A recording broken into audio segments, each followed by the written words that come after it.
Hi, welcome back to Salmon's Pizzeria for another episode of Orders Up. Today we are joined by Stirling Albion striker and the man that broke the Hibs hearts, Dale Carrick. Dale, how's things?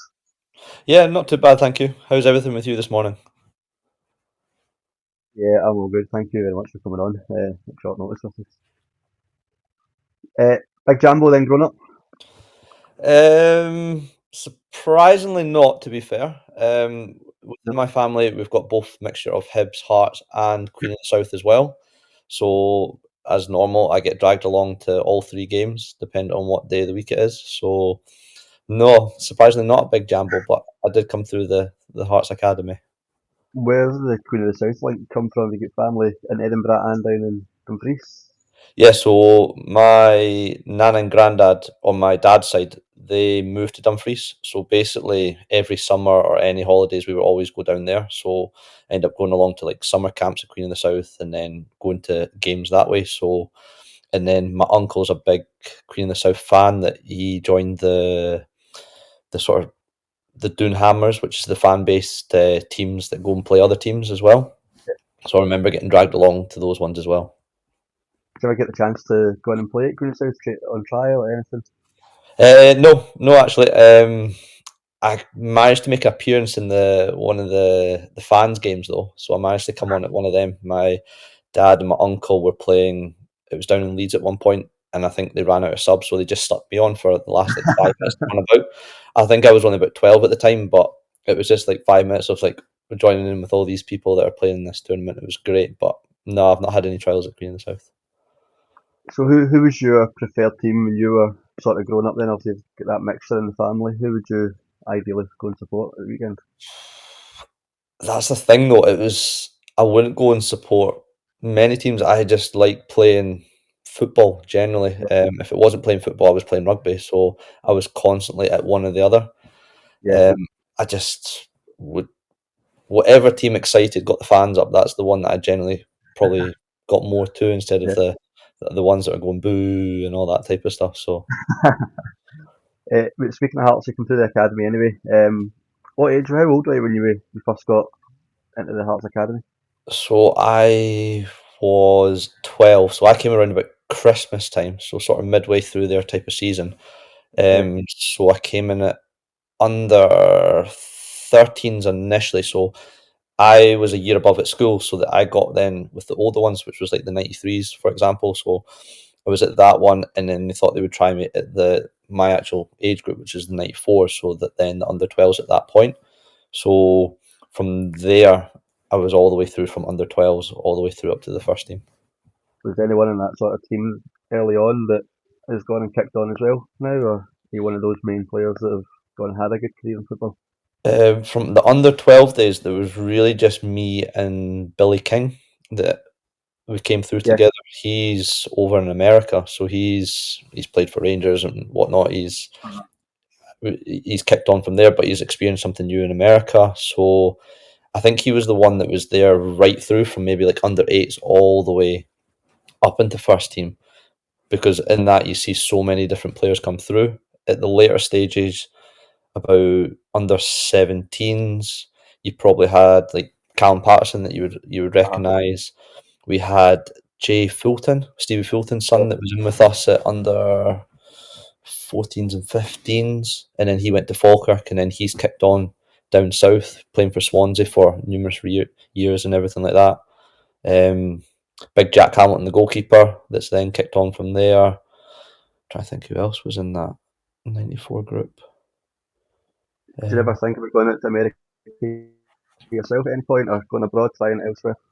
yeah, that's probably one thing that I've always sort of thought about is kind of go and experience a different culture, go and experience a different type of football, and but I think what has then happened is other doors have then opened for me at the moment. So in terms of like coaching, and then I've got quite a young family now as well, so that's kind of went on the back burner, which potentially at the moment while playing might not be an opportunity, but maybe down the line with coaching and whatnot, I'll maybe experience it that way. How is it coming through the Hearts Academy and you've got guys like Billy King sort of with you pretty much all the way? Is it easier for yourself knowing that you've been with guys for quite a while? Yeah, I think that's where you build your sort of chemistry, your relationship with guys that you know what they're going to do when they get the ball. Yeah, It's not going to be something completely different, so you can work off his type of movement to then benefit you. And I think that's when we got into the older stages, when it went dual age bands at 17s, where you're playing with the guys at 93s. We then all came as a group at 19s, and we all knew each other's games. We had a great coach in Darren Murray, and then I think it showed when we went into that administration year that basically our under 19s team became fully yeah, integrated with the first team. So we knew how to play with each other's sort of strengths within that, and I think that showed the chemistry, the hard work, and it went in tow with like the more experienced guys that we had at the time playing as well. So I think it's a huge part of the game that you're playing with someone that you've basically grown up with as well. So it helps massively. yeah. How did you get into the Hearts Academy in the first place? Obviously, you hear stories nowadays about how players are getting let go because they were too small, they're not technically gifted. What was it like for you trying to get into the academy? I'm trying to. I think so.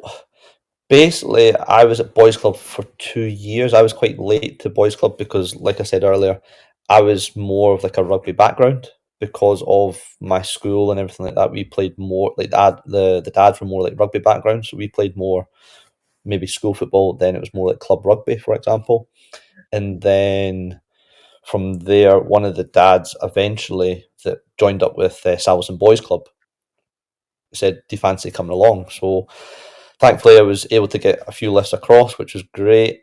And I was maybe there for 2 years. And then I think from there, it was John Murray at the time, who was head of scouting, kind of did a bit of everything, director of football at that moment in time in Hearts, that then recommended me to come into Hearts. But also at the same time, I was also offered to then go to Hibs as well. But Right. because of my situation, I'm one of four. My mum couldn't get me to and from the places. So it was easier for me to get a bus from where I lived to then go to Heriot Watt out at Oriam.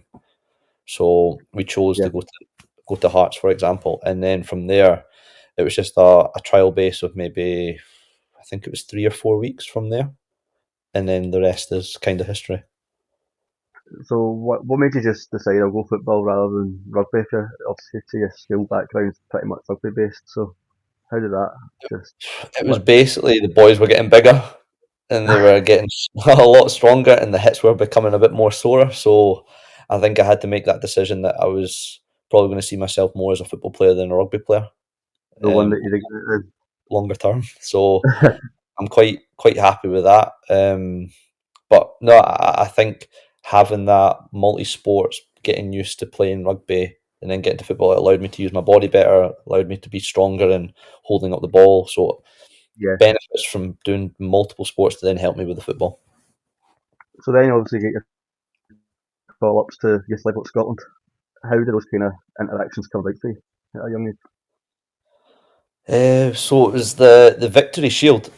It Yeah, was the under 16s, I think it was back then. So I think there was like trial day, there was like sort of trials, and you got recommended. So originally I think there was a squad of about 30.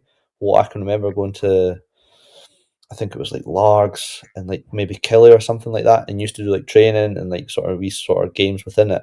And then the squad was then cut down from there.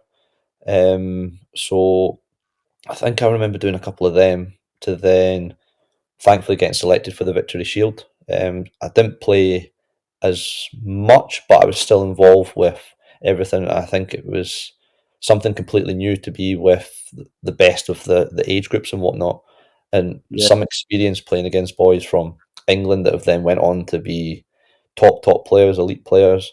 Then you had like Wales and you had Ireland as well. So I think it was a good experience to say, right, this is the levels at the different countries that are trying to really make it.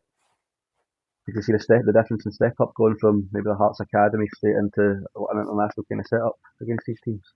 Yeah, I think the biggest difference was just the level of standard. Just Yeah, everyone was on it, and if you made a mistake, it was then punished. Basically, I think it was definitely evidently so in the England game that we played. I think it was just the level of how quick they are, how strong they were, and like they were a good. foot taller than most of us. To be fair, I was one of the smaller ones, but in general, they were just like built like men at that age, and it just shows you the difference in that, and just how quickly they can make decisions and the technical ability that they had. Do you think that kind of helped you going forward then, at a young age, playing at a high level internationally? You knew the standards, you're up against good players that are playing a high tempo. Yeah, it basically gave me that is the level that I want to strive for. I want to push for in order to get Uh-huh. better, and making myself better in the gym, making myself doing extra afterwards to work on my technique, my left foot, and my first touch and everything, my shooting, just so I could be as best as I possibly could. So then I'm always striving to be the best that I could with what I experienced in those early days. Sticking with Scotland, you also then moved on to represent them at a higher level age groups. Was that a bigger step up again from what you remember at the 16s? It actually came as a shock. I didn't think I would be anywhere near that. I made a sort of couple of appearances for Hearts at that time, so then getting the call up at 21s, I think you're playing with guys that are being established in first teams that are playing down south in the 23s, and even making their debuts in the English Prem and whatnot at that point. And most of those guys that I was involved with at that group have now went on to big careers that are playing first 11 for Scotland. Uh-huh. They're playing in the Premier League and everything like that. So it was a really sort of good group. But I think it just showed me that that's another stepping stone as well, to how can I be consistently like these guys to get better and get the opportunity. So it was a great experience again. Was there anyone in that 21s team that you just knew was going to kick on and have a good career? From that one, I thought Tony Watt. I remember him because he was a couple of years older than me, but even at then, you could just see his quality with finishing and how he used his body and link up. And then you had like what was his? You had Ryan Jack, for example. You had who else was in there? Now it's a blast from the past trying to think of all these names that were in that one. The kind of Stuart addressing that they Armstrong, for had in there. example. Stuart Armstrong. Yeah. I think he was night and day of what he's done. I think he trains exactly the way he plays. He's an intelligent player, physical, technical, just had a bit of everything, and he was a big standout as well. Would he have been through at Dundee United at the time he was in there? Yeah. Yeah, he was in there. Yeah, Was it a good group that was in the dressing room then? Everybody. yeah. I think everyone that was in the group were always very welcome. I'm probably one of the younger ones that was in there, so everyone was very welcome and just said, "Just give it everything you've got," type thing, and then just play your normal game. So yeah. How do you see dressing rooms nowadays in football compared to a few years back when you were maybe at 21s level at Scotland? Is it more mellow or is it more chaotic? Um, I don't think change rooms very change as much. I think it's more the personalities within the change room has changed. I felt when growing up, you still have the loud characters and whatnot, and everyone's together. I think the big part now is the sort of newer generations. Everything's to do with their phone, so like Instagram, Twitter, always socializing that way. So it's trying to bring them away from their phones to then interact within the change room as well. But within that, there's still great characters. It's just trying to get back to that sort of old school that we're all here together. We can talk to each other and not just be sitting in the change room with your phone up type thing. That's something you're going to be big on as a football coach as well. So is it your A license you're on? You've got just now. Yeah, I've got my A license. I think it's just trying to put phones away really, because you don't need them unless it's an emergency. When you're in the Yeah. football, for example, you don't need to be on it 24 hours a day. And I think having that socialness within the group when you're in the building then helps on the park as well, because you need to talk on the football pitch to make it easier. And that's probably one area that I'll look at, is trying to keep phones away as much as possible so that you're not constantly on the thing. Yeah. So when you go to Hearts, get that call up to the first team. How was it? How did the chat come about? Was it John McGlynn that was in as the Yeah, it was manager? John McGlynn at that point. He took over in the summer, so basically I was in and about over the summer and pre-season and whatnot, and then at the end of every day, there's like a big sheet that goes up on the board once you've done all your jobs at 19s level. So my name was right at the bottom, so I was like, wow. So I was amazed at that point, because I think I was only really a year in of like full time experience because I stayed in at sixth year, so then I can get my hires and whatnot, and then go to prom, and then year full time to then get to that point. So I thought I was probably ahead, like well ahead of schedule on that. I was probably thinking maybe another 2 or 3 years just to learn the experiences and get used to that environment. But to get that on the first game against St Johnston, oof, it was crazy. It was crazy to even get on the pitch more than anything to get ready. That was just basically it was just that jaw dropping moment. Just going, really, okay. Did you So think you were yeah, going to come on that day? no, no, I wasn't expecting. I was just trying to soak in the experience and just taking it from there, one step at a time. Did not expect one moment that I would come on at any point. What did you make of John McGlynn as a manager? We also look at him just now at Falkirk, they're absolutely flying. Could you tell that he's one of these managers that he's got a team well drilled, high intensity? Yeah, I think from experiencing firsthand the level of detail that he goes into. I think that it shows you right now why he's doing so well at Falkirk. He gives the players absolutely everything that they need to go and strive. And I think it's also as well he's been able to bring in players that will fit his system and his ideas and everything like that. And they're flying, isn't it, really? So it's basically the same team, really, from Yeah, earlier days. They've only maybe added in one or two players and he's just kicked on from there. So I think from when I had him as well, I think it would just showed the level of detail, but he was just probably missing maybe one or two players. But circumstances at that time, he couldn't call upon all the players because of where the club was. I'm always looking at Morton fans. I was playing against Falkirk unfortunately the weekend and he put six by us, so you can Yeah, see how good he's got his team drilled. Also going to Celtic Park as well and he went toe to toe with him for a large spell of the game. Is he just one of those guys who believes in himself and he's not afraid to take on the bigger teams? I think for John, he's always wanting to learn. I think that's the biggest thing: is openness to learn, and he probably came away from management a wee bit to then go and work with Celtic at one point, where he became like the sort of scouting network for Celtic, looking at the Champions Leagues and the way of playing. And I think he's learned a lot from that to then adapt his own philosophy and how his style went. So I think from there, that's all came together with his experience, and I think it just shows you what he's like as a guy in terms of open to learn, experience, regardless of any age. But same for me, he's always said that if I need anything, just give him a phone. So he's been great with me. Did he have any chats with you in the build up to the St Johnson game? Anything in your ear to say what to expect going into it, or is it just Go thrown on in and the play. deep end? That was it. Very simple. Just go on and play. Go on Yeah. and play, make an impact, and then that was it. How did you So find it going under the pitch for your first game in the Premiership? I think it's the buzz of a full time castle. Just it's kind of like that numbing sensation within your ears. You know, when Yeah. music's been played loud for so long, you have that sort of buzzing feeling. It was kind of like that, and then the adrenaline was pumping as well. So then I remember I probably should have scored that day actually as well, where I've cut in from the left hand side and I've probably hit it too well, and it's just flew just over the top corner type thing.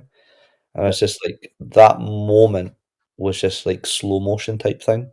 And I think with just everything that was going through, it was just a surreal moment for me, especially making my debut at Tynecastle. I think that was, yes, it's a difficult one to describe, but it's Yeah. just so many feelings and emotions about it, just unbelievable.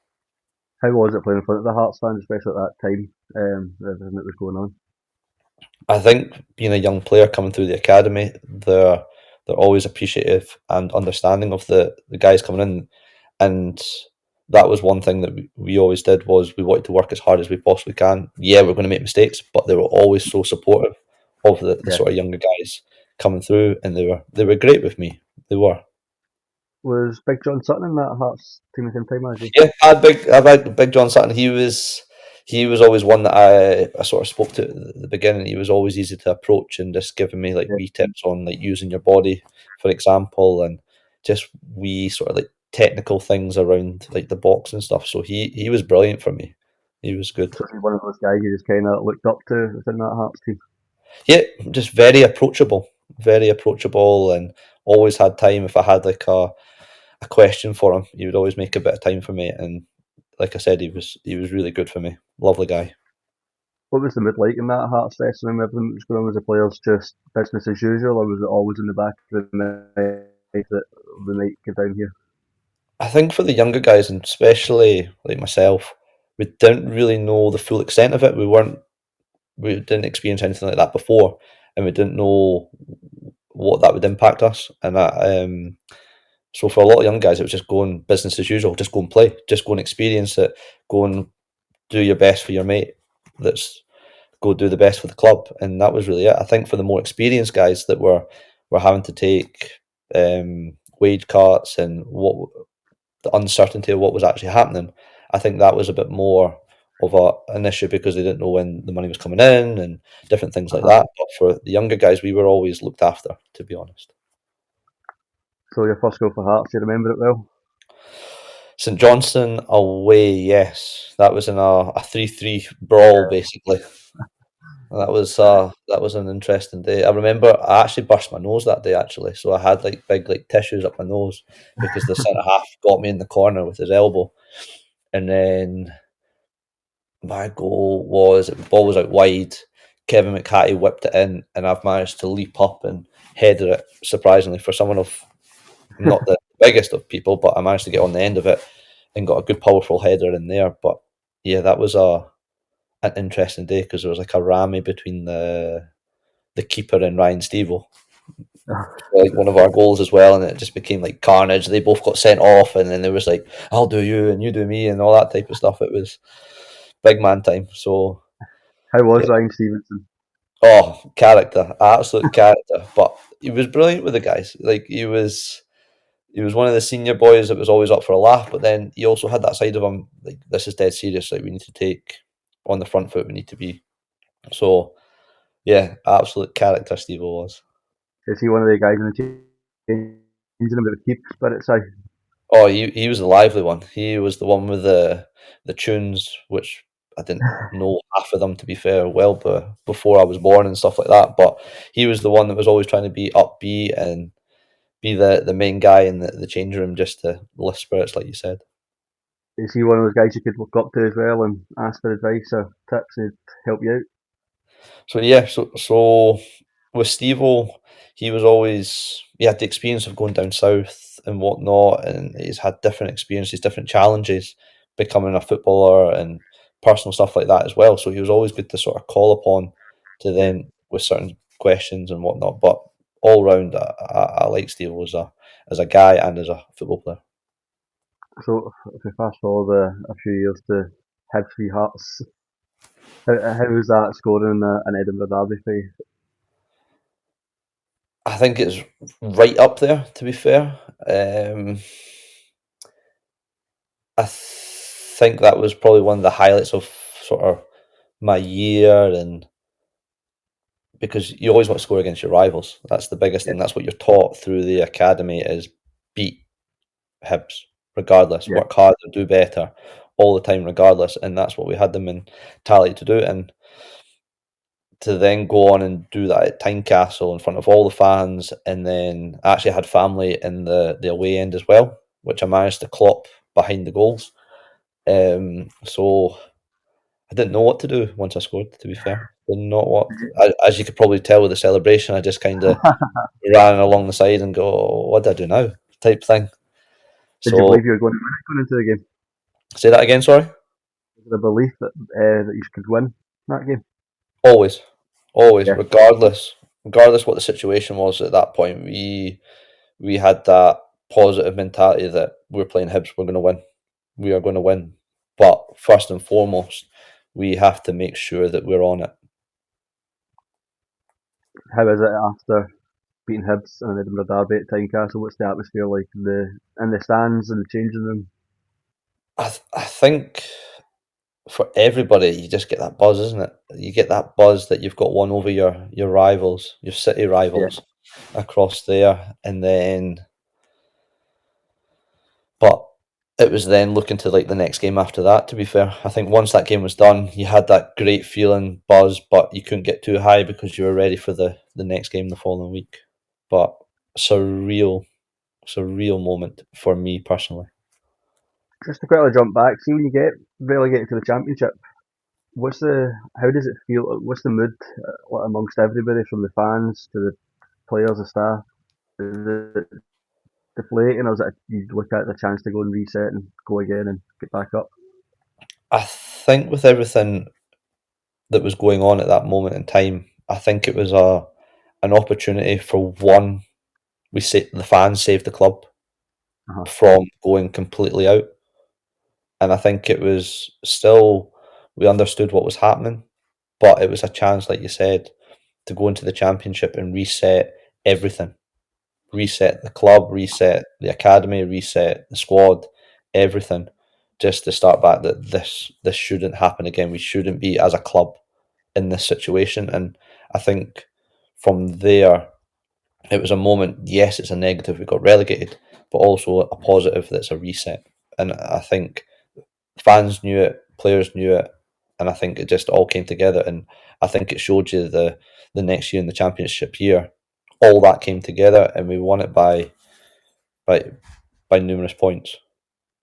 Did you ever have any conversations with the guys higher up at the club? So I listened to John McGlynn a few weeks back, and he was saying how they wanted the team sheet, and he was telling them don't play guys like John Sutton because he'll miss. And did you have any interactions with him?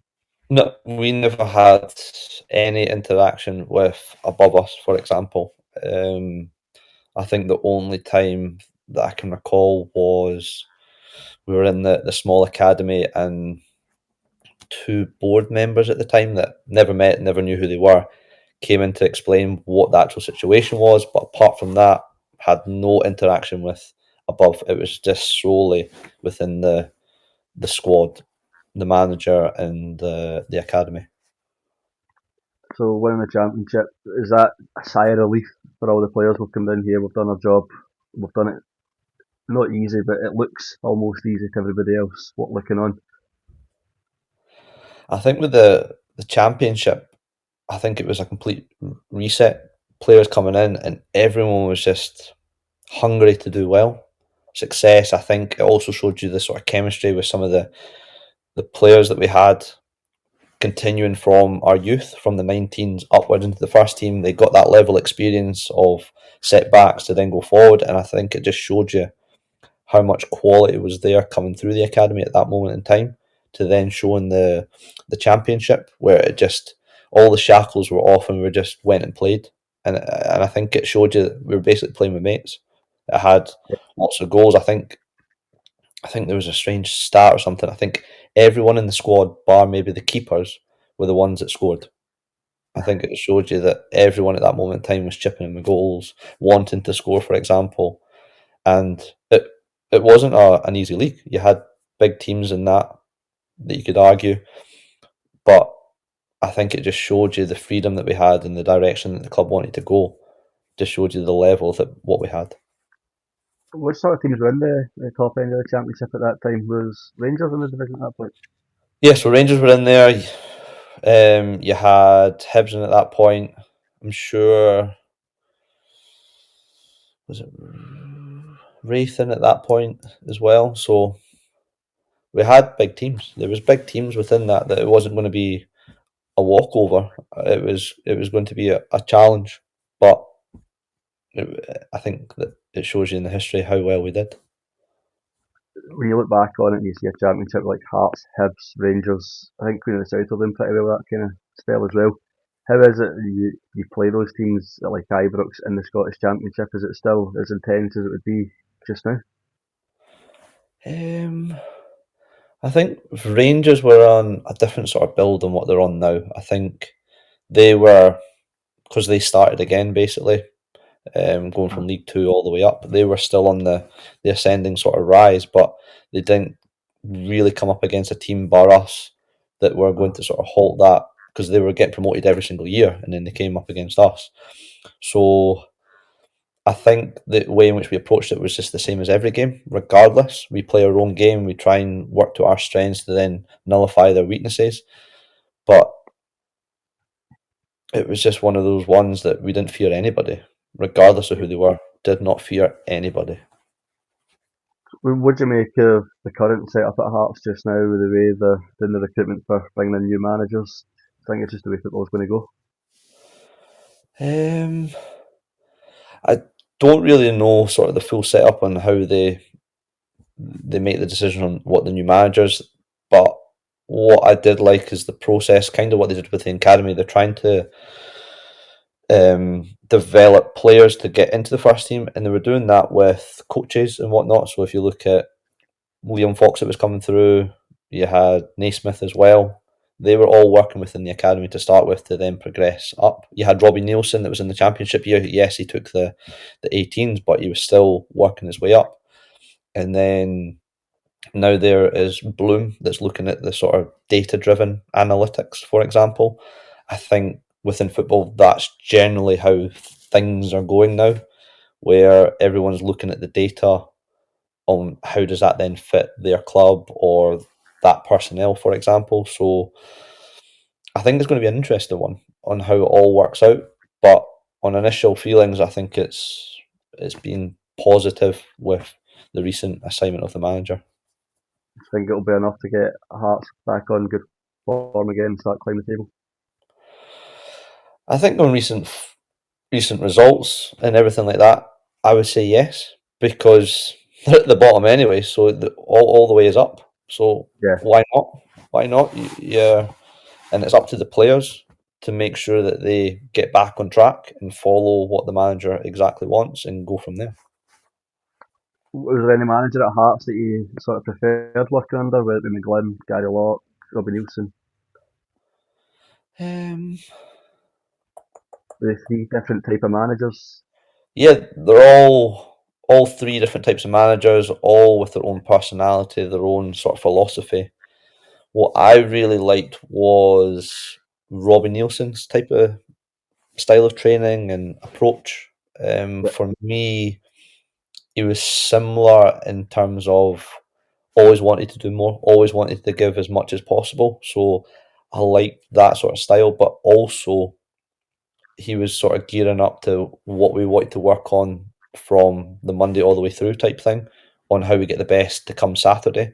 So it's just like level of detail and training was different to what I experienced before.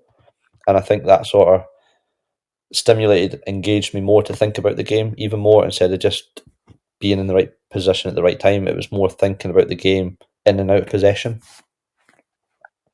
So when you leave Hearts, was there any reason that you wanted to leave? Was it just you want to play more football? Yeah, it was basically having that conversation with Robbie at the time was what's his plan for me really, and he was saying time's going to be limited, which is understandable. They're trying to develop, they're trying to go and compete at the top Premier League, and I was having a few injuries at the point with my hamstring. It was just flaring up quite a bit for some reason, just couldn't get it settled, and we decided that probably a fresh break was needed. I was there for what 9.5 years from Yeah. academy to first team level, so a wee break probably was what was needed to then go and challenge, to then go and do something different and experience something different within football. So knowing Gary Lockie at the time, he then went to Killie, so then that gave me the opportunity to go and still play at a high level, but then go and learn a different experience, go work with different people. So I took that one. Was Robbie approachable? Was he easy enough to go and speak to as a manager? You felt you could chat his door and have those kind of chat? Yeah, so Robbie was always good at after training, before training, just like wee chats, pull you to the side, just have wee chats there. So if there was any situations that I needed to speak to him about, he was very open. The door was open. So was it a no-brainer for you when that Kelly would be the move for you when you knew Gary Locke was going to be there? Um, it was. I definitely took into consideration a few things. Kilmarnock was quite a lengthy travel, so to speak, coming from Edinburgh to then go through to Killie every day. Um, but previously working with Gary Locke, I knew what he wanted from me. I knew that what his training was going to be like, what was it going to be basically like base. But the biggest thing for me was like the travel and the sort of game time. He just said, if you get fit, you'll play basically, and that was the biggest thing for me. Was Was, one a manager, sorry, wanted me to then go and show what I could do. So I made the decision to go to Killie. was there a few guys that left Hearts to join over at Kelly at the same kind of time? So at that point, there was, I think Scott Robinson was there as well. I think he's came along. There was Jamie McDonald, the keeper. There was previous of Conrad Ballatoni that was in the youth, but he was at Partick Thistle at that point that came over. I'm trying to think who else was Jamie Hamill. Jamie Hamill was there as well. I'm trying to think, was there anyone else?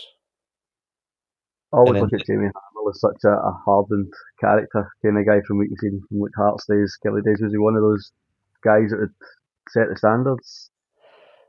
Jamie was a bit of both. Jamie was, I thought his characteristics and his personality were very similar to like Steve, for example. Sometimes it was like really serious. Sometimes he was a laugh and a joke, and there was like bits in between. But I thought he was very similar. He was still part of that old sort of style and way of players where they could have a laugh, but then when it was time to be serious, they had to be serious. And I think going through that sort of era when he was at Hearts with us, he sort of took on a bit more pressure because he had to look after us type thing. But he also was trying to demand standards and set standards, for example.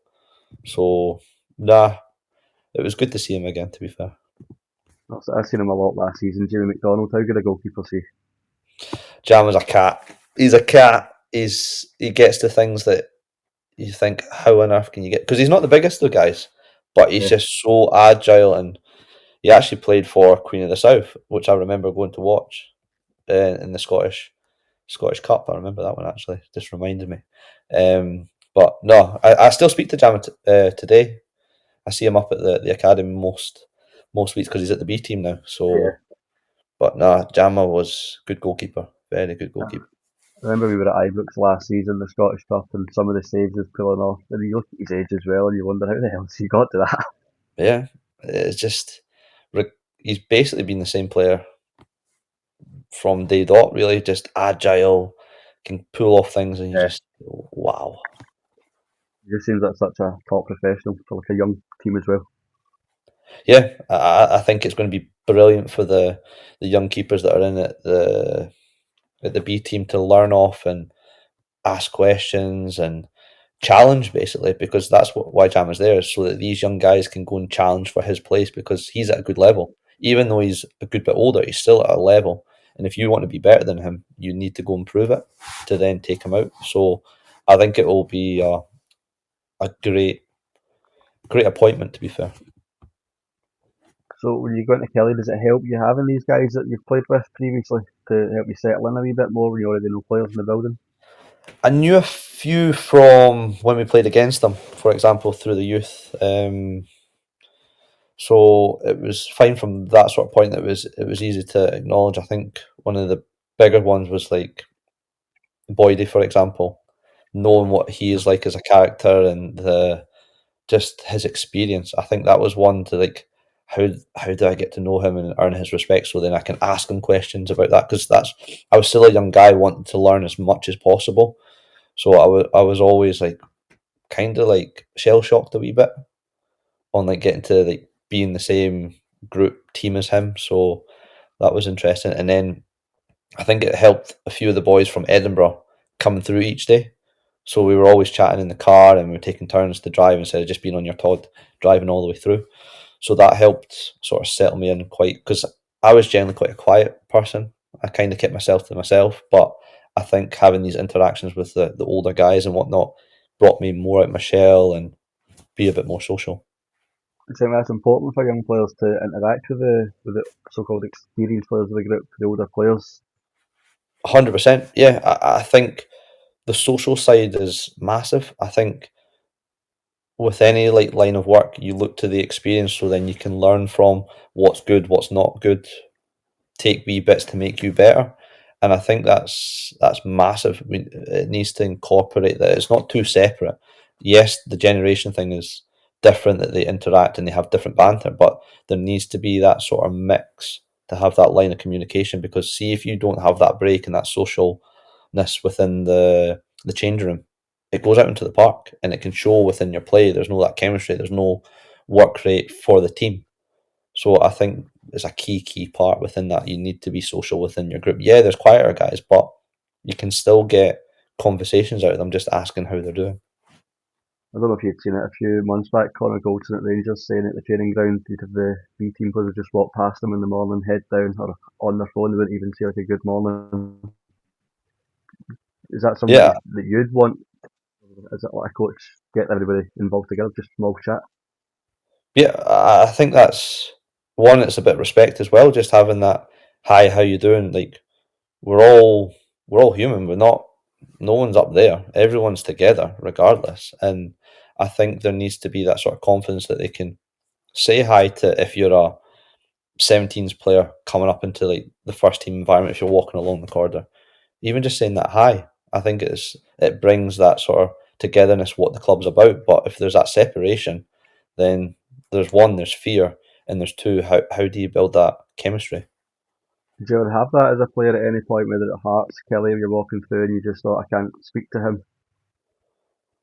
Um,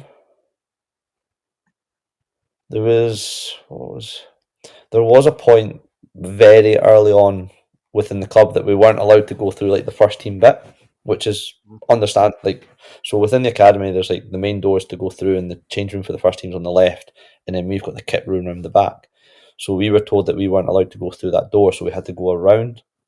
So a lot of the time that because we're going around the longer way, you don't get to have that interaction with the first team generally, but I don't think it was a major thing, but it was just like wee things like that. You can't, when you're walking along the corridor, you would naturally bump into people going through that door. Yeah, But because we had to go the other way, we didn't have that luxury. But by that time, there was what, 30 first team players at that moment. There was different nationalities. So there was never really that connection anyway. yeah.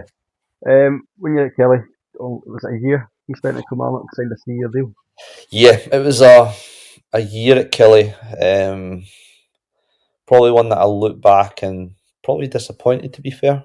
Um, I didn't really play much. Thought I got over my injury, and then it flared up a couple of games in. But thankfully, the physio at the time managed to get to the root of the problem, what was causing it, which was my hip. But for me, I always look at the experience of that moment in time. Got to work Yeah, with Boydie, for example, learning from him every day.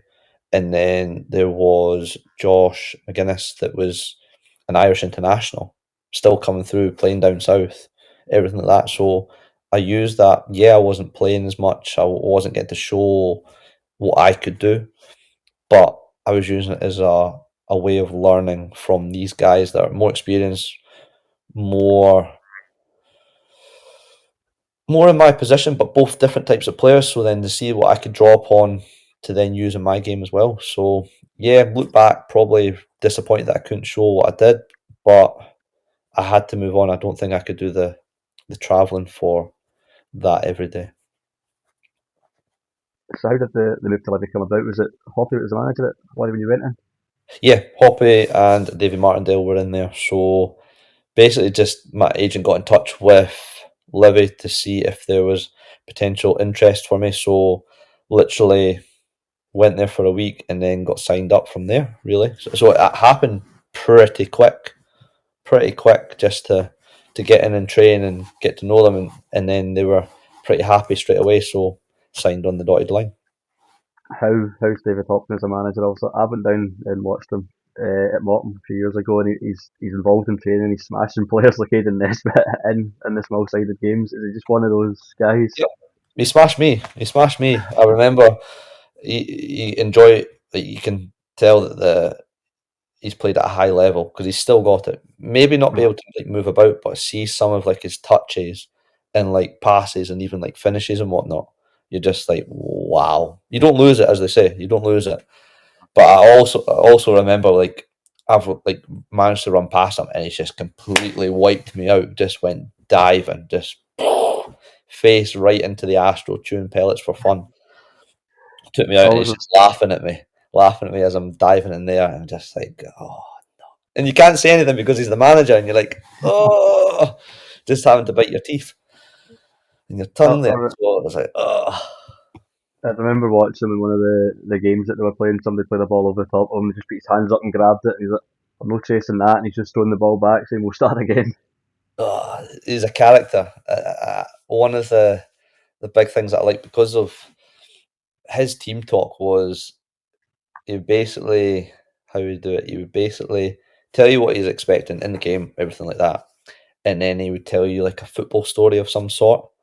And some of the stories are just like that's incredible. One, that's happened, and two, amazing. Just like some of the stories, and it just got everybody like relaxed and chilled with like the stories that he was telling his time when he was down south and back up here and whatnot.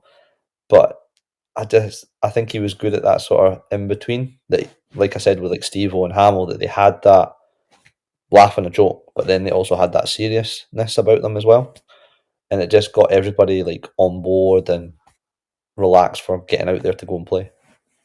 What was the kind of balance like between him and Davy Martindale? So Davy's still there. He's a really good football coach. Could you see that Davy would be the Livy manager one day and get the top six finishes in the Premier League? Yeah, Davey always wanted to be a manager. That was the thing. He was one that started at the. I think he came as a handyman generally, from what I heard, and then just worked his way up. And I think that just showed you like his character, that he was on that pathway and that sort of journey, that he eventually wanted to be the manager of the football club. And Uh-huh. even at that point with Hoppy, they were sort of balancing it with who takes training and ideas and discussions. And with Davey, he's a lively character. He wears his heart on his sleeve. You can tell straight away. He'll tell you straight away what he is thinking. So Uh-huh. it's making sure that he sets high standards. So it was like you say, he was on that journey and on that pathway to then manage for the football club. Also, when you won League One, do you think having Hoppy and Martindale together is a good balance that you could deliver that title that season? I think for me that was probably combination of both them working together with the experiences, but I also think they built a great team Uh-huh. of the different players that came in from. I think it was Airdrie, Morton, myself, and there was likes of like Sean Byrne and Keegan Jacobs that was there before, and Scott Pittman is the club legend basically. It's non-stop. But they built a really good team and a really strong way of playing that most teams couldn't deal with it. And then they had like experience of like Liam Buchanan, and then they had like younger Danny. That both of them were on flames. Both of them scored over, I think it was like 24 goals between them. So they were on flames that year, on flames. So I think, like I say, when you build that good chemistry together and that hunger and the quality that they added, it just showed you what could happen, and they did that. And then look what happened in the championship. Yeah. How did you find the style of play that they almost played at Livingston compared to your years at Hearts? I felt with Livingston, we were more direct at points Uh-huh. because of the way in which we wanted to play and way how they wanted the strikers to be the ones that held it up to then link up to them going behind. But yeah, it was more direct because we played like a 3-5-2 generally a lot of the time. So the strikers were expected to make it hard for the opponents up top, and then the midfielders would then win seconds, and then we would then think about the next ball if that's in behind or making runs through. So it was more direct than what I was probably used to with Hearts and Killie. It was more like trying to build it through the back, play into midfield to then get it either wide or through to then get opportunities at goal. How would you prefer to play your football? More of the ball, or is it just get the ball up the park and Uh, I think whatever for way? me it was a different experience. Like so when I was coming through the youth, all we wanted to do was ball at the feet, ball at the feet. So it took me probably time to adjust to the way in which they wanted to play. So for me, as a striker, it was more the service that you got than anything. So I don't think there was really a way that I preferred if it was on the ground or on the deck or running behind. I think it was just more the service in the crucial area, which is the box. So that took me a time to learn that way of things, get my body in to then protect, to then my first touch, how do I link it to then going behind? What's the movements that I need to create when everything's like stuffy and whatnot? So um, to answer your question, I, I think the lower down from the Premier League, a lot of it is more direct, so you have to adapt your game anyway. So I don't know. I don't have a preferred, to be honest. Could Toppy give you a bit in the changing rooms, or see more let Davy Martindale step in and he'll go for it?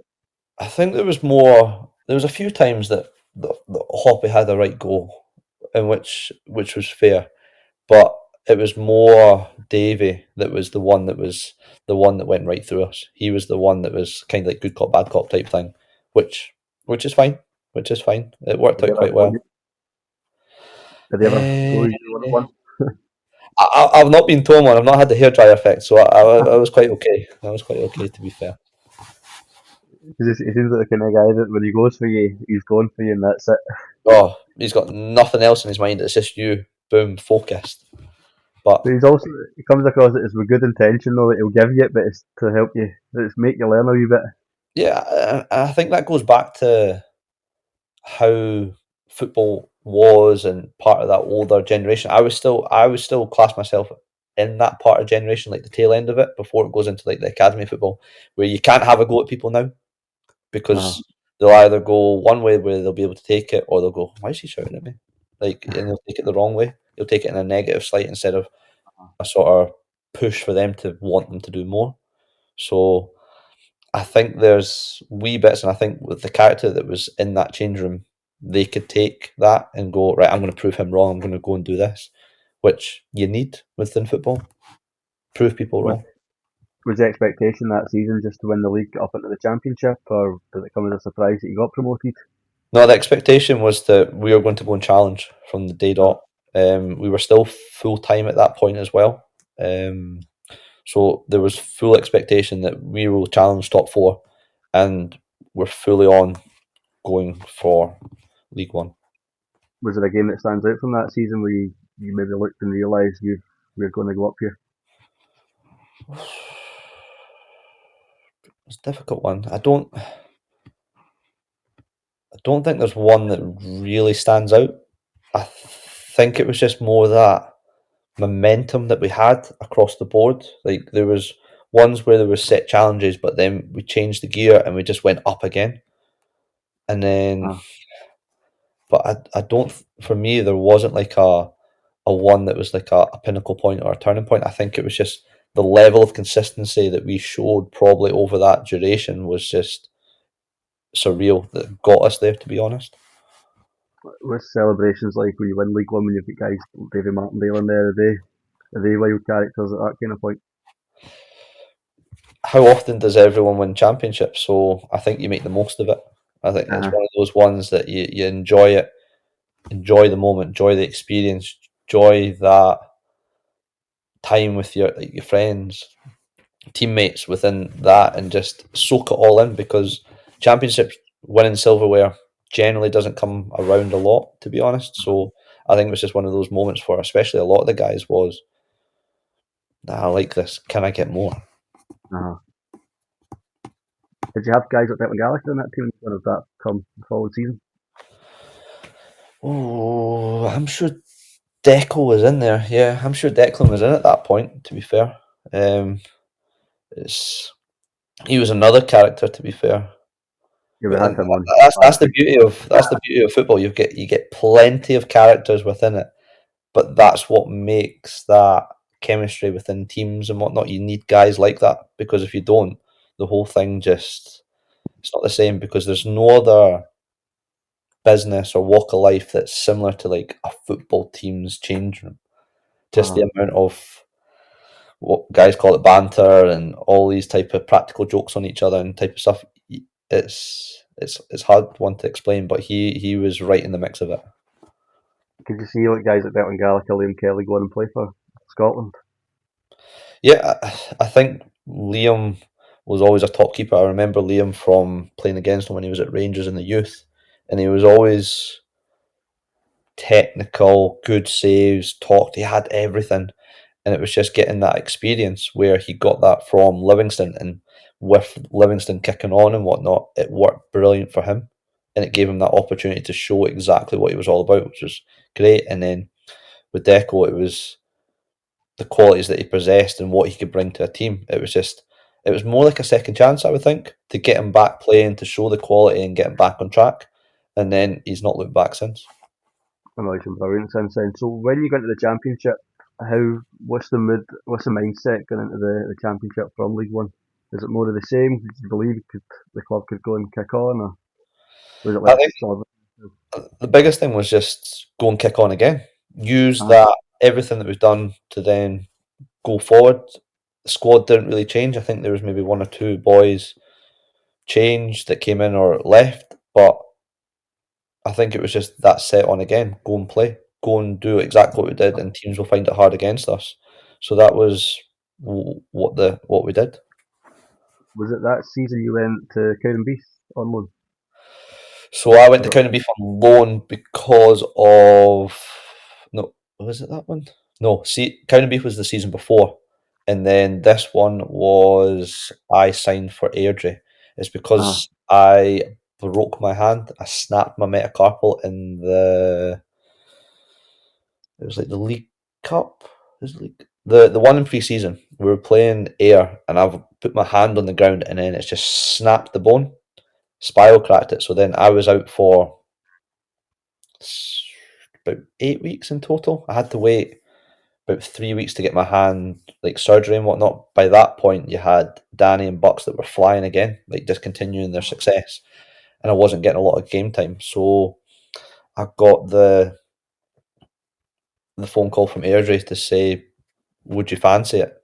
And that was probably the first time thinking it's part time football, something a bit different that I've not experienced, but I could still it would guarantee me to go and play football. So I took it in the January time.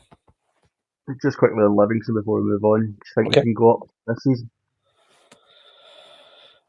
I think how well Falkirk are playing right now, I think they'll be automatic through. But I think it's the biggest challenge for any championship side is that playoff because it's all geared towards the Prem because what they go fourth versus third.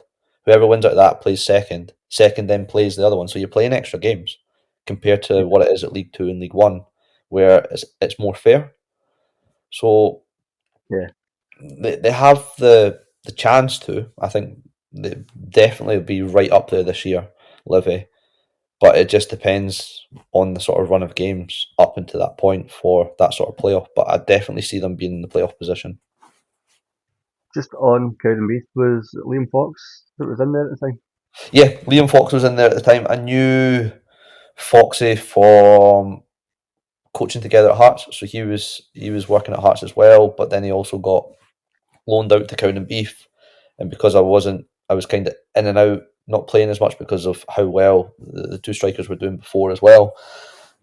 He says, "Do you fancy coming along?" And I was like, "Yeah, not a problem," because they were training at Orium, and it wasn't that far away as well. So I thought, good opportunity, just go get some games, get some minutes, get some goals, and everything like that. So it turned into a good experience of the playoff sort of relegation against EK. Thankfully, that we won.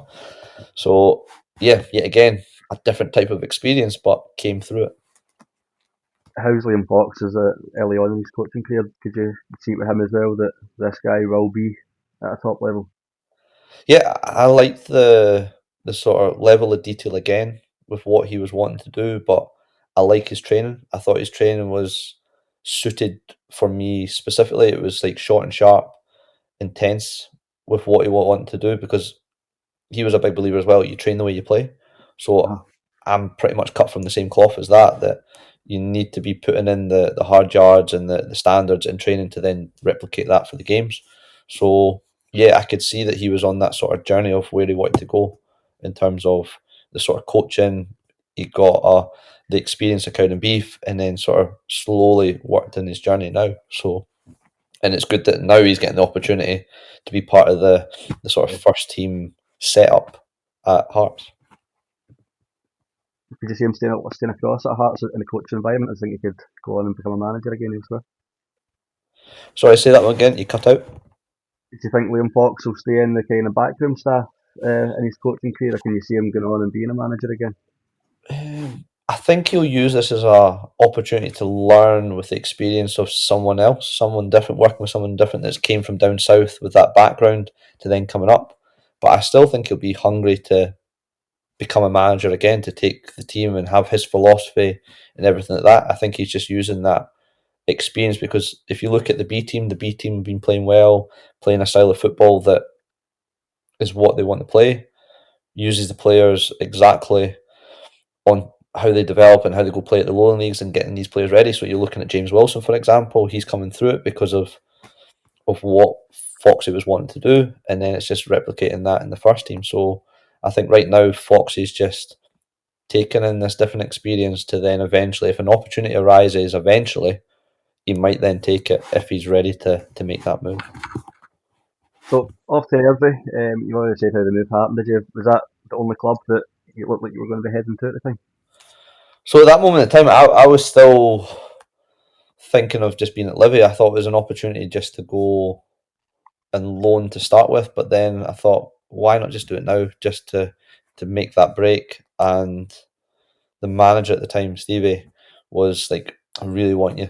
Like, see when a manager, a coach wants somebody, you get that sort of good feeling about it, and you Uh-huh. want to go and play for them type thing. So I had numerous sort of conversations with Stevie, and it worked out really well. And I decided that I would go part time.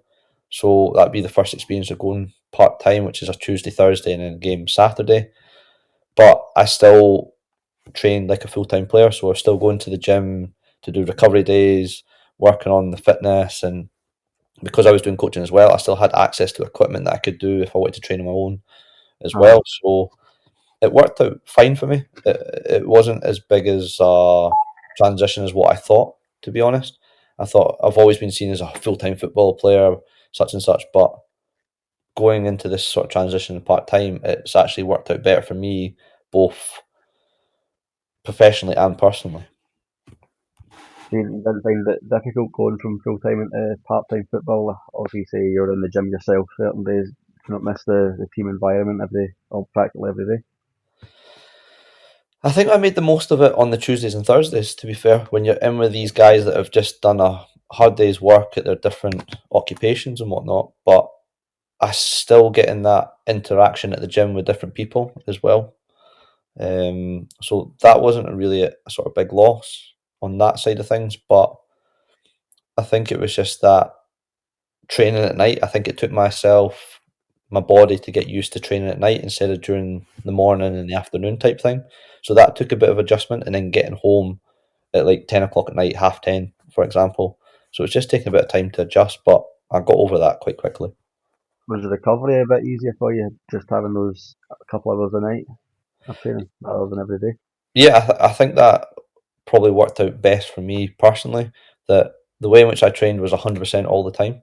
So just training on Tuesday and Thursday, I could get the most out of my session because we're part time. You train generally a wee bit longer. So within that, it allowed me just to max out, and then I could take the day after the train a wee bit lighter. So then I could recover going to the pool. I could go and do recovery with cycling, foam roller, stretching, all that type of stuff. And I wouldn't have to get up dead early. I could maybe have a wee bit of a lie-in at that point. So it Yeah. worked out better for me personally.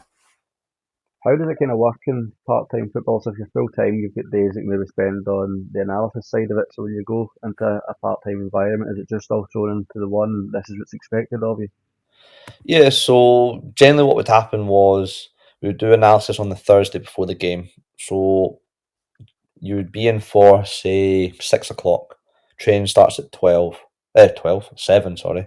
Start at 7.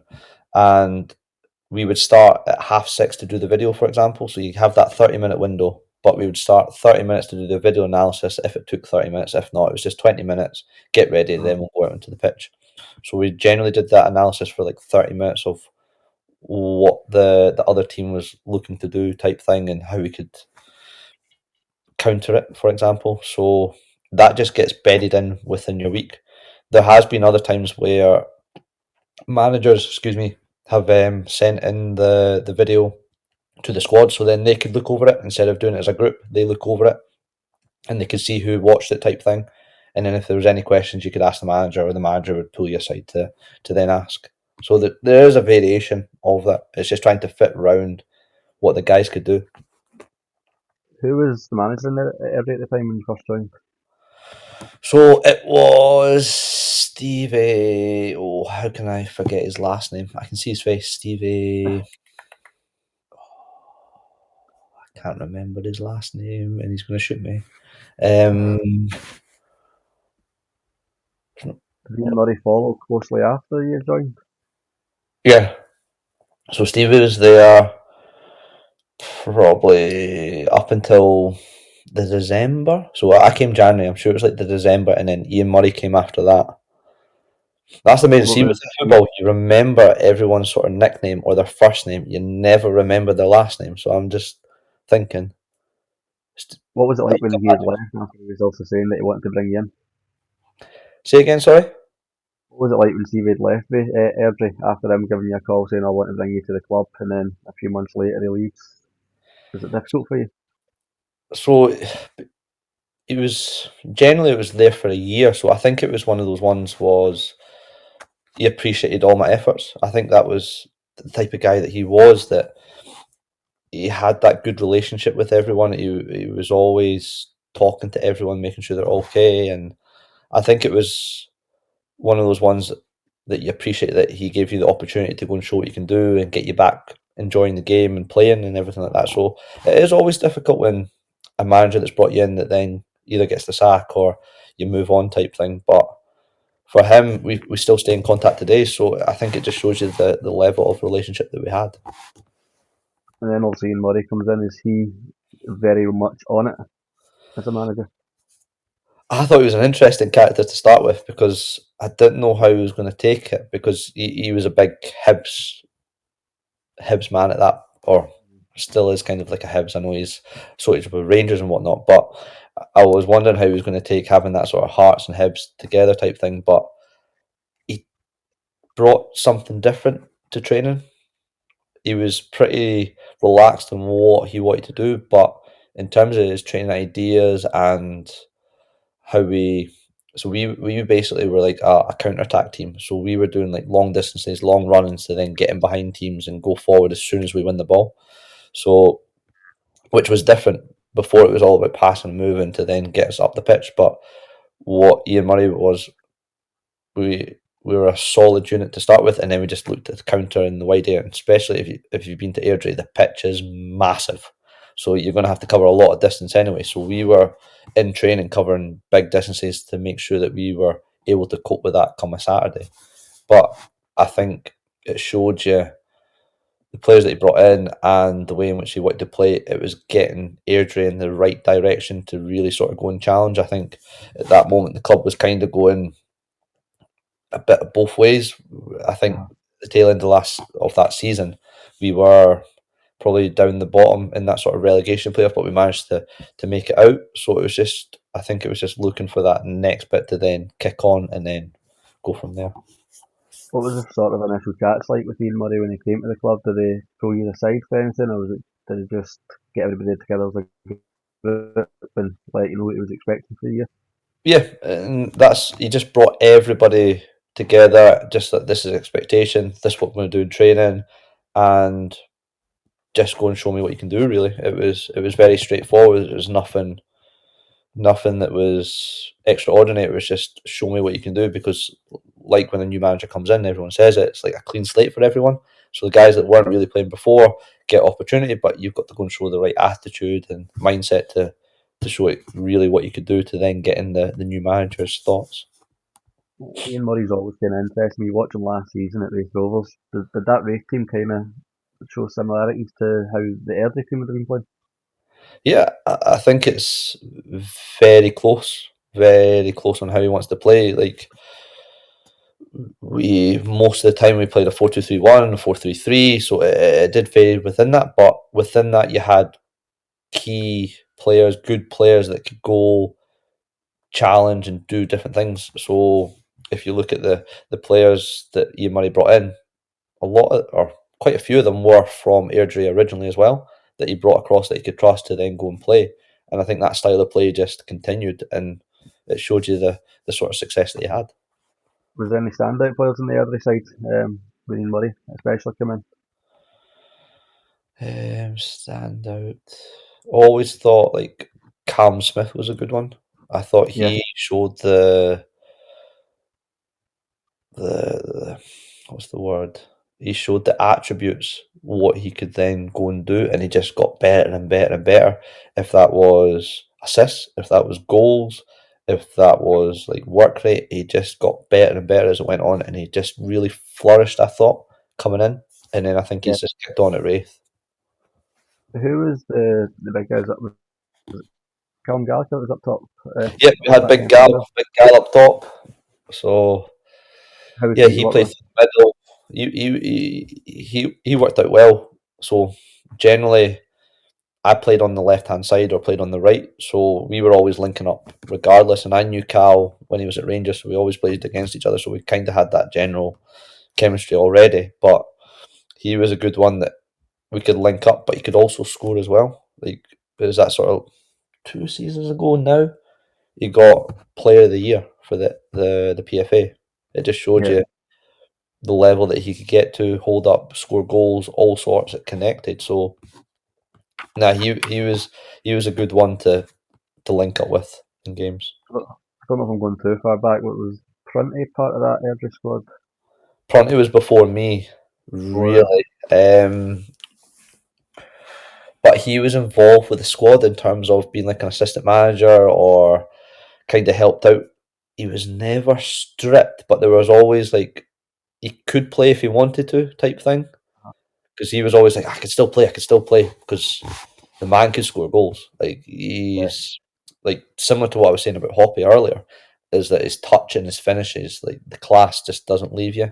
So Prunty was like getting involved in training. He was like, I can still play, just get me involved. So we always had like a laugh and a joke.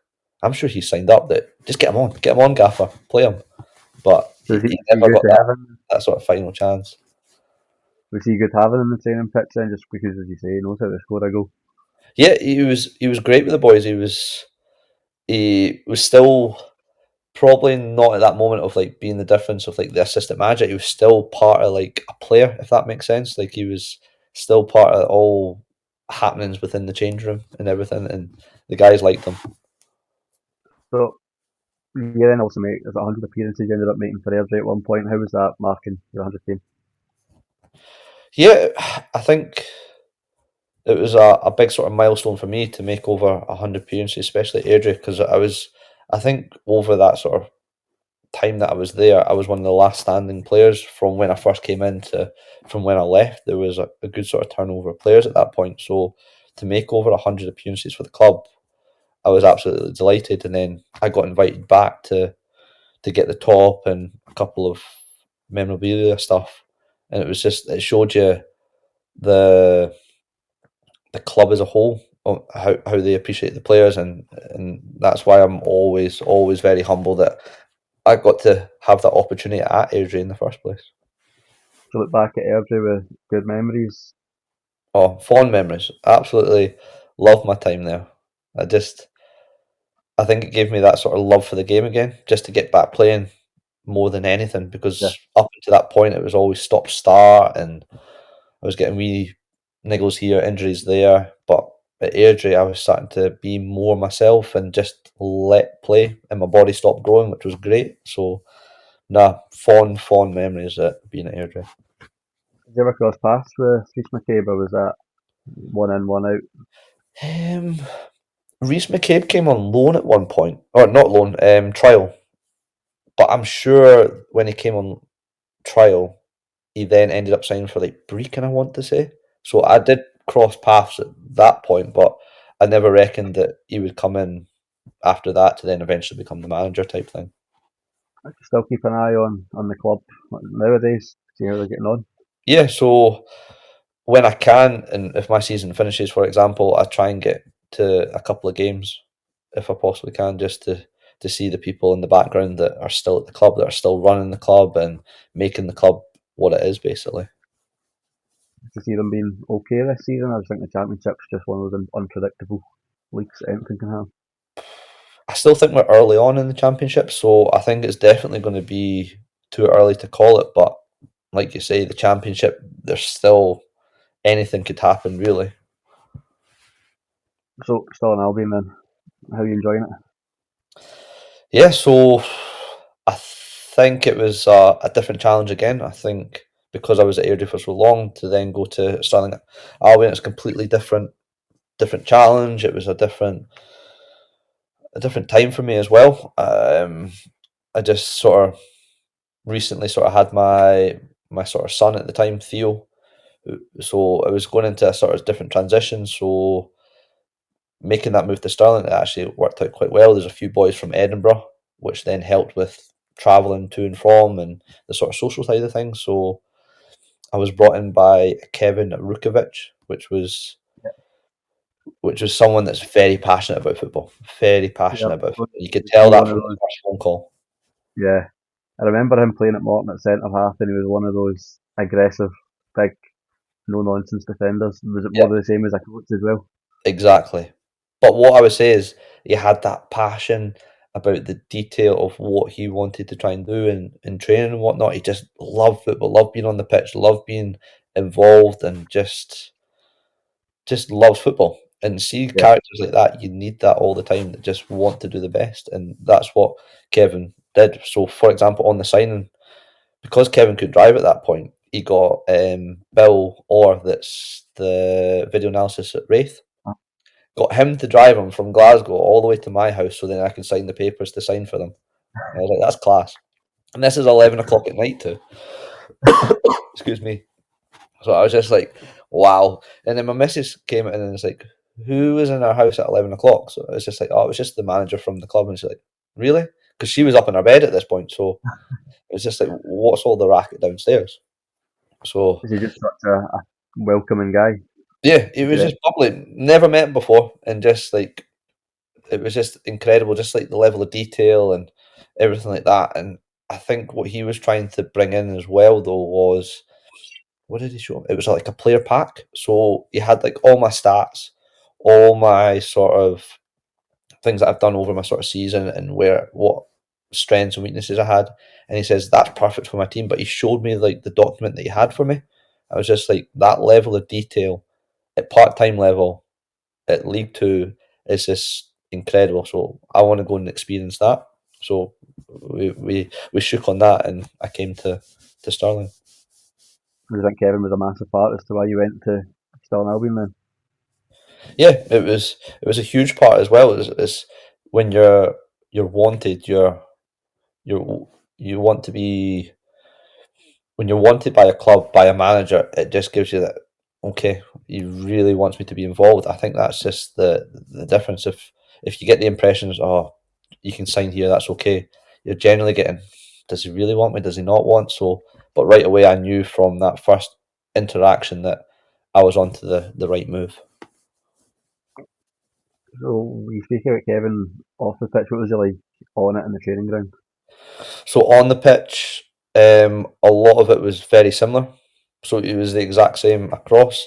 Passionate, like I said, energy, enthusiastic, the detail of what he was trying to do in training that he wanted us to then replicate in the games.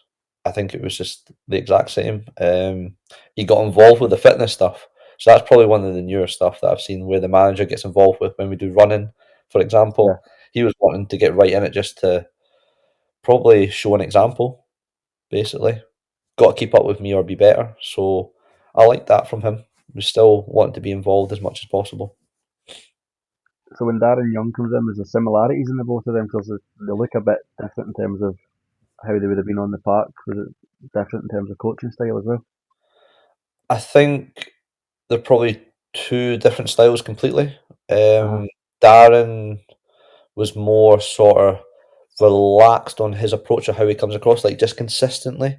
And I Right. think within that, he got messages across on how he was looking for. But I think as well, he built a good team. He brought in some good players. So, like Robert Thompson, for example, worked in well with me. That it's like the old little and large type thing. So it worked out well there. But his style was more the players dictate. in terms of the tempo, the style, the standards within training there in the corporate, he will then give you that sort of freedom to do that. But he was wanting us to, you'll probably slag me for this, the old up, back and through. That was one of Aye. his favourite ones, was the up, back and through, trying to play through the middle to then get into the striker's feet to then get through again. So a lot of that we worked on was that type with the passing drills. Like we did a lot of passing drills to then sync with that with the technical and the passing, just so that we could replicate those moves within the game at the weekend. Did he set the standard of wanting to win League Two when he came to the club? Was that the goal, or again was it more we'll just play our football and see where we end up? I think for the initial part, like the first round of games, it was just to get the new style in, get playing, and then build on that. And I think from the pre-season onwards, we just generally kind of kicked on, really. And from there, I think it wasn't until maybe around like Christmas time that we might have a chance here to really sort of kick on and push, because it was still very tight at the top end of the league, but I don't think it was set at that pre-season time that we wanted to win the league. It was top four. Top four, that's a must for promotion. Can we get in the playoffs first and foremost? Can we do it? And that's slowly, we just gradually picked up and then just flew away with Yeah, it. that was one of your better seasons in football in terms of in front of goal. Yeah, I think for me that was probably the pinnacle, really. I think everything was clicking, for me personally and collectively, like I've said previously, that I was getting lots of service, I was getting the break of the ball, I was getting a bit of luck generally, just with like injuries and whatnot. I just had a full season, get playing, getting lots of service, and I was getting end of things that probably I wouldn't have got to previous years, for example, and they were going in the back of the net. So everything just seemed to click that year for me and for the team, really. So one great memories of that year. Was it 19 goals you got that season in League Two? So in the league, yes, but overall I was 24, including the cup. And was there a game in that season where like you felt, I'm feeling myself this season, I know that I can go on and play how I know that I can play after so many injuries in the past? I don't think there was really a pinnacle point. I think, like I said earlier, there's games that stood out for me in terms of the enjoyment. So it was the Dumbarton game that we won 6-0 at home, where in the first half we just showed exactly what we could do. We were just, I think we were 4-0 up in the first 20 minutes or something like that, just because we were so clinical and how we wanted to play.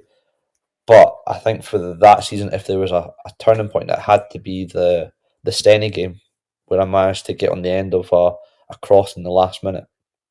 That just epitomised my full season, really. Do you think it was more of a team collective that season then at Stirling Albion rather than just individual games that made it click? 100%. I think, see that group of boys, team, backroom staff, everything. Everything clicked. Like that's probably one of the strongest bonds that we've probably had within the group. Like in terms of the togetherness, even if we were playing crap, we were still fighting for our mate to do better. And Yeah. I think that just, it showed you with the, probably in the tail run of it, was the amount of goals that we scored in the last 10 minutes, just to get us over that line, that if we did make substitutions or we were behind, we managed to come back somehow. And I think it just showed that togetherness, that bond that we had as a group, was just something hard to replicate throughout. So that was a special, special year. What was the celebrations like when you won League Two? How did it compare to your Livy days, Hearts days? I felt, because I was more of a senior boy, that I had to enjoy it more because of time's running out, so to speak. Like I'm Yeah. at the tail end, the twilight end of my career, so these moments are going to be even less rare, to be honest. So I had to enjoy it to the most, and I not by getting ridiculously drunk, but more just experience, taking pictures with all the guys and enjoying it with the different people. I think that was the bit that was different from the other ones, to be honest. Do you think that'll be a league win that you'll always look back on most out of them all? 100%, yeah, 100%. I think that's one that so hard to replicate. Just how we did it, the boys, and just the end of year party. Yeah. And then you go up to League One. Do you think it was maybe a big jump too soon for the club, or was it just there was good teams in that division? I felt at points we were just not having the break. I think that was the biggest thing, was not having that break. It wasn't breaking us there, or we were getting a foul there when it was never a foul, or we're just missing the opportunity. I also think that the squad started to change a wee bit as well. Excuse me.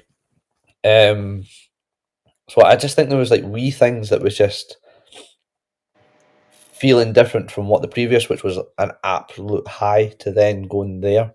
It Yeah. was a huge difference.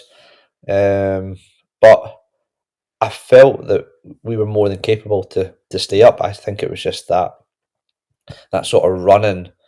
We just lost the confidence more than anything, I think. Also, we spoke about John McGlynn earlier on, coming up against him in League One with that Falkirk side that nobody could really beat. How was it coming up against them, especially at the Falkirk Stadium? Yeah, so Falkirk Stadium, another big sort of Astro. I think it just showed you a team that was on the up and that should be in a higher level with the club structure and everything like that. They should be fighting at the championship. They should be getting back into the Premier League. I think that's where their goal has to be, because they were there originally. So it's coming up against them. It just showed you that level of, this is what a full time team is. This is what an organised team is, and this is what a good sort of overall experienced manager can do against teams that are in the part time team level. Because they were doing that to everybody. Like, they were battering everybody, just how they played, and I think it just showed that's the level that we've got to aspire to eventually. So did you go into those kind of games without, you weren't expecting to win it, but it's almost, this is what the standard needs to be. It's a learning curve rather than let's go here and we need to beat them. Yeah, I think from any game that you go into, you want to win. You need to have that willingness to go and win. But sometimes it's that quality and difference, and the the way in which they play. You need to then reassess that. And I think the first game that we played them there, I think we were 3-0 down after maybe 15 minutes or something. They were kind of like what we did to Dumbarton. They were just free playing, and they were just getting so clinical, and they were just playing fast around us. So I think it was a real eye opener for the league at that point, of what they're going to do and what we need to come up to that level to try and nullify that. What were the kind of chats like at the end of the season? Also, you've had the highs of getting the promotion and then you get relegated. Was there some honest chats in the changing room, or was it you just have to put it at the back of the mind and we'll try and get back in next season? Yeah, I think it had to be honest chats, because we had the highs of the year before to then where we ended up to. So I think there was the honest chat that we weren't good enough this year. We weren't good enough, and that level won't be accepted. And it has to be a collective. It's our fault that we were in that position. Like, we had opportunities earlier on to make the difference, but we just never took them. And because of that, I think it was like a snowball effect in a way. But for 1 second, the players never gave up. That's one thing. The players wanted to keep going because of that core group together. They were always fighting for each other. But I just think it was that snowball effect of negativity. Just, I don't know, it just impacted our season going forward. And also this season, good start to the season so far. Is it fourth in the league? Not far from the top end. Yeah, I think it's a big change from last year, to be honest. New manager, backroom staff, physio.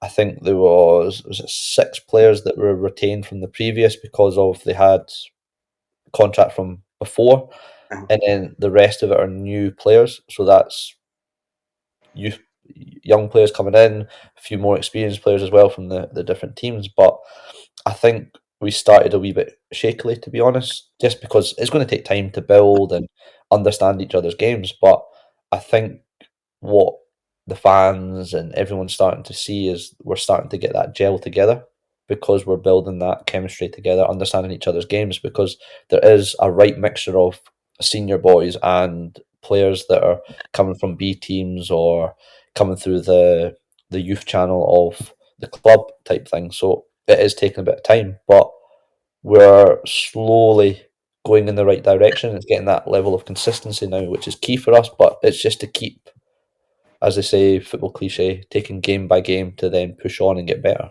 And what a better result than we got Peterhead at the weekend. So why not go challenge them, who are a team that are above us at the moment? Is that the kind of game that you'd look forward to? This kind of early stage, a team that will probably be up there with you coming into the season, get them out the way early on, and hopefully get the result against them. Yeah, I think especially after last time they beat us 2-1. It was we got a man sent off as well, but we felt that we were in the game that we should have got a draw. But then they had the clinical of McAllister, known goal scorer, pops up, boom, gets them the point, all 3 points there. So we'll feel that we need to do better this time. And what a great opportunity, especially at home, and especially on the run that we're kind of having. We'll get to show them exactly what we're all about. And like you say, it's just about hitting those guys at the top of the table and keep getting closer. Can we kick on and keep pushing to get better and better every time? Yeah, just Scottish Cup game a few weeks ago as well. Good result. Six goals scored to yourself. Is that Yes. the kind of games that you obviously you're expected to win it, but you're never guaranteed to win those kind of games? But do you use that as a motivation of, look, we can score goals, use it as confidence and belief to go on in the league? Yeah, 100%. I think for the club as well, it could be a particularly banana skin because you don't know a lot about that squad. They could do unpredictable things, and like you've seen, there's always cup upsets within it. So the, anything could have happened, but it's making sure that on the day our attitude, our work rate, and then our quality will then shine through is there. But for 1 minute, we can't take our foot off the gas because that one moment we slip, they might get chances, and which they did in the game. They got chances, which could have completely changed the dynamic of the game. But for us to get the 6 goals and the different types of goals, I think it was great. I think you look at for a striker's point of view, getting goals always gives you that confidence to then take that into the next week and continue. So, and then getting the younger guys on as well, getting the experience of the games. But then I think young Weary, the fullback that came on, he puts one in the top corner. So it's a great, and that's his first professional goal. So just wee things like that, it's wee memories for these guys to then give them a wee bit incentive. Right, that's the experience, that's the enjoyment of it.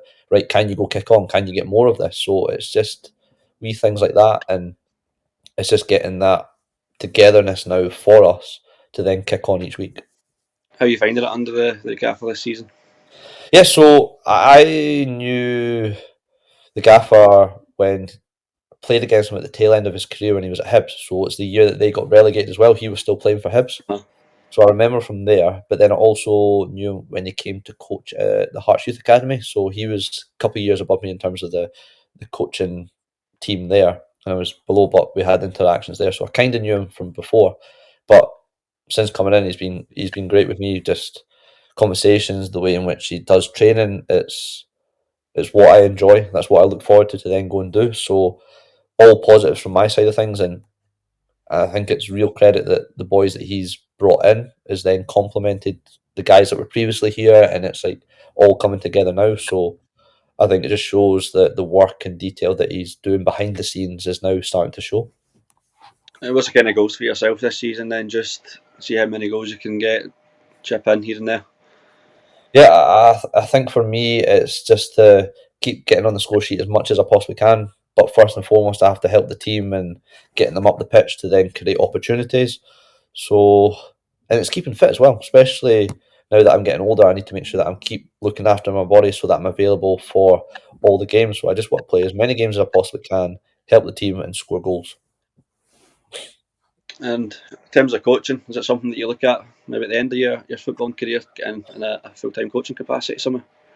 So I started coaching when I was at Livy, actually. So that's when I started dipping my toe in there. And from that process, from I think it was 22, 23, I started going on all my coaching badges because of the criteria that you needed to have at Project Brave, for example. So I was fortunate on that the club put me through all my badges that I needed to go. So I've got my Elite Youth A, my UEFA Adult A license as well. So I'm well equipped for what comes next. But it's just building up that experience, working with different players, which I'm doing through box soccer, which I'm running for Edinburgh and Lothians, but also getting to work with elite players that I did at Hearts, for example, where I worked through there for 7 years.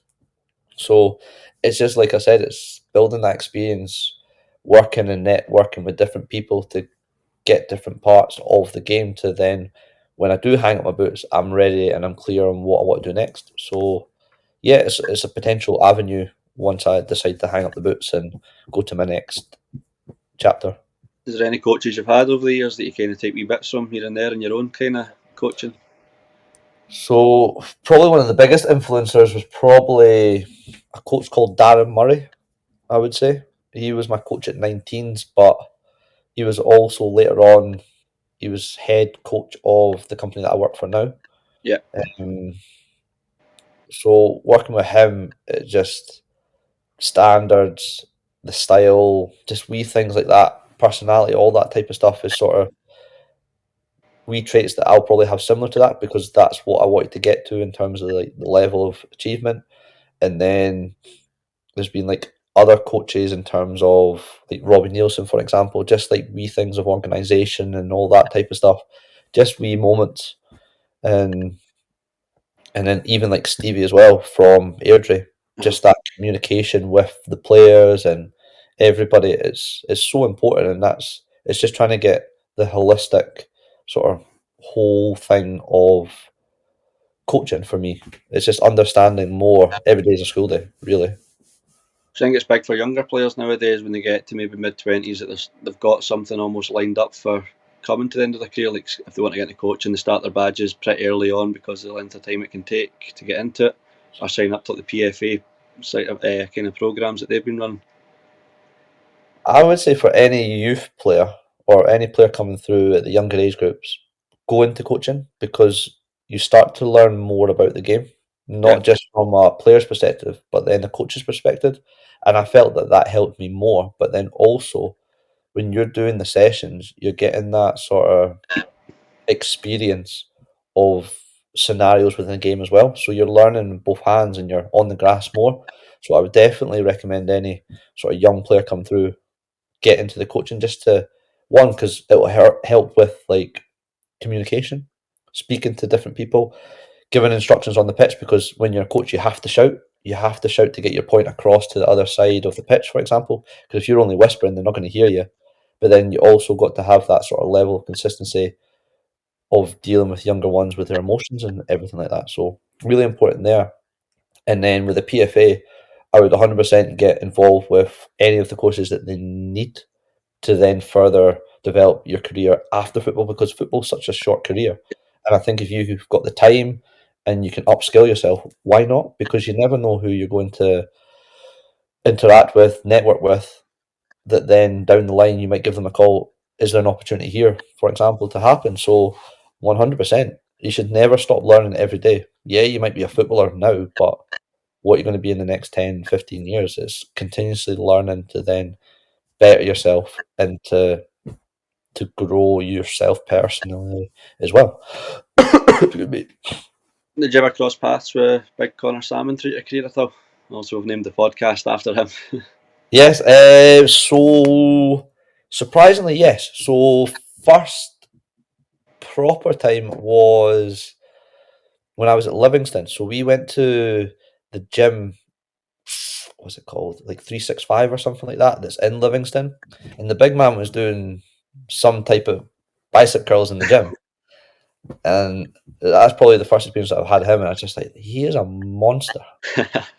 Like his arms are bigger than my legs. They're just like a unit.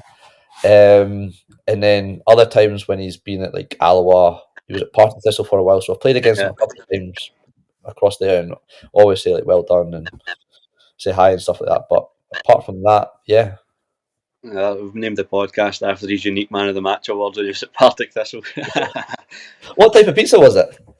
I think it was an all pepperoni pizza they had. Pepperoni pizza. Okay. Because I was wondering if you were going to have that as a wee thing. It's like, what's your favourite pizza type thing? That's always the last question we always ask on. Yeah, I was just trying to ask you, what is your pizza topping? Yeah,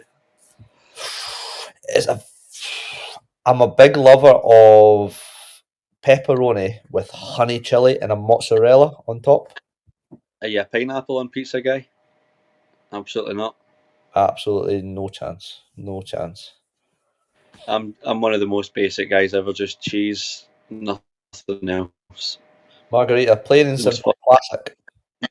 Most fussiest eater you'll ever meet. I don't know. My brother's very fussy like that. He doesn't have chips or crisps. If I'm on holiday, that'll probably be all I have to eat. To be fair, that's not too bad then. Can't go wrong with pizza. Everybody loves pizza. Is it? Do you get anything like that after the match at Stirling Albion? Anything? Yes. So we get Domino's generally after the games. I think we've got some type of sponsorship with the club in the local Domino's where there's been a sort of interaction there. So we get them after the games, which is who's in charge of picking the toppings on that? So just whatever comes. Whatever comes. Generally, it could be very interesting. That we have had like pineapple and ham and whatnot, but it's the ones with like the veg, like the mushrooms. Like who puts mushrooms and all that on? Like not right. Either a margarita, plain and simple, or you go for like the meat feast. Easy. Perfect. Thank you very much for coming on, Dale. Not a problem. Thank you for having me. And all the best for the rest of the season at Stirling Albion. Thank you.